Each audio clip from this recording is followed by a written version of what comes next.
অশোক ষষ্ঠী ব্রত কথা। প্রাচীনকালে এক অশোক বনে একজন মণি বাস করতেন। একদিন সকালবেলায় তিনি দেখলেন অশোক গাছের নিচে একটি ফুটফুটে মেয়ে হাত পা ছুড়ে কাঁদছে।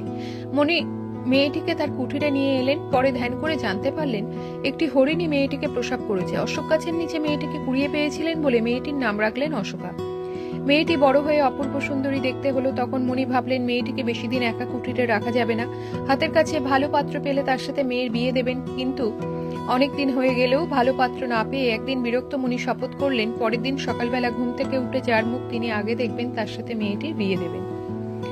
সকালে উঠে মণি দেখলেন এক রাজপুত্র তার কুটিরের সামনে দাঁড়িয়ে আছে। মণি তার পরিচয় জানতে চাইলে রাজপুত্র বললেন, আমি রাজপুত্র মৃগয়া শিকারে এসেছিলাম, ঝড় বৃষ্টিতে পথ হারিয়ে আপনার কুটিরে আশ্রয় নিতে এসেছি।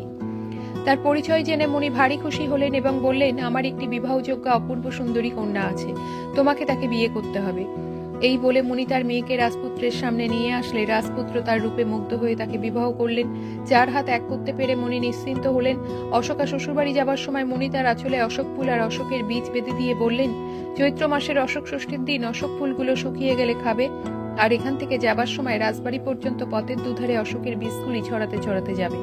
যদি কোনোদিন বিপদে পড়ো তাহলে অশোক গাছের সারি বরাবর আমার কাছে আশ্রমে আসতে পারবে, আর মনে করে অশোক ষষ্ঠীর দিন কোনো অন্ন খাবে না।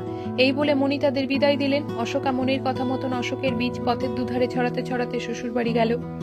শ্বশুরবাড়িতে পৌঁছালে শ্বশুর শাশুড়ি তাকে বরণ করে ঘরে তুললেন। বেশ কিছুকাল অতিবাহিত হবার পর অশোকার 7টি ছেলে একটি কন্যা সন্তান জন্মগ্রহণ করল। কিছুদিন পরে তার শ্বশুর শাশুড়ি মারা গেল। তারপর ছেলে মেয়েরা বড় হলে তাদের বিয়ে হলো।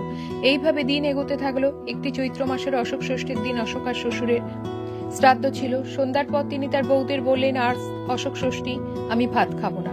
বউয়েরা তার জন্য মুগ কলাই সিদ্ধ করে দিল। কিন্তু ঘুটে দিয়ে মুগ কলাই সিদ্ধ করার সময় ঘুটের মধ্যে একটি ধান ছিল, যেটা মুগ কলাইয়ের মধ্যে পড়ে গিয়ে ফুটে খই হয়ে গেল।